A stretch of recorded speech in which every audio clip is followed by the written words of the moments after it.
Hello， 各位优酷的朋友们，大家好，我是龚俊。在你眼中，温客行是什么性格的人？这个人呢，其实他要分很多种情况。在鬼谷里面呢，他就是一个疯子，有可能随时就会要了这些手下人的命。遇到周子舒之后呢，他会表现得非常小孩子脾气啊，或者是因为他遇到了一个值得信赖的人，所以就会把自己小的时候没有的一面表现给周子舒，就很多多面性。温客行这个角色对你而言是一种挑战吗？刚开始看的时候是觉得挺难的，因为我没演过这种多面性的人物。在进组之后，跟导演交流或者围读了之后，慢慢的找一找这感觉，现在就越来越好了啊。这是你第一次饰演反派角色吗？算是吧，但是在我理解里面，温客行他不能算是一个反派，因为我觉得他其实身上有他的闪光点，他的这个坏，他有局限性，是对一部分特定的人群，杀害他父母爹娘这一部分人，他才会显示出他要报仇的这个心态，对无辜的人还是会有怜悯之情的。对，记台词你有哪些技巧？哎呀，我之前这个话痨这种角色啊，真的演的挺少的。温客行真的是个话痨，在周子舒旁边，他就全靠他嘚不嘚，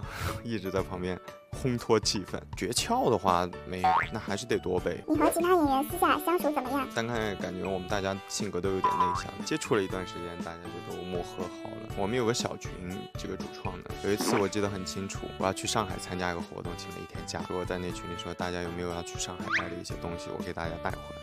群里没一个人回复我，没有。我下午发的，到了晚上张老师可能看到群里面太冷漠了，就回了一句替我解了个围。但是弟弟也在，张成林也在，然后周爷也在，但其他两人都没回复我，非常高冷。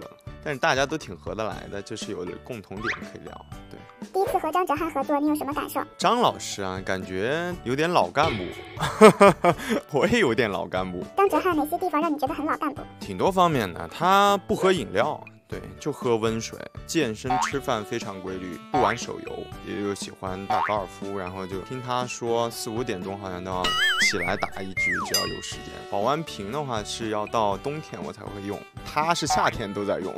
张哲瀚觉得自己是冷场王，对此你怎么看？可能他的点我们大家不能 get 到吧，他很多时候会觉得啊这个点很好笑，我跟周爷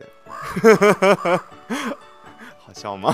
作为一个经常健身的人，在组内你是怎么锻炼的？不是说特别喜欢嘛，就是觉得有这个事情得坚持一下，线条什么的，就生怕就过一段时间不练了就没有了，所以就会坚持下去。诀窍倒是没有，就有时间就去呗。古装剧需要戴头套，作为男演员会不会不舒服？当然不舒服，我这2天过敏了。之前我古装基本上都冬天拍的，夏天没有经验，长了一圈那个小疹子，然后昨天我在朋友圈还求助了，有些给我说擦什么药之类的。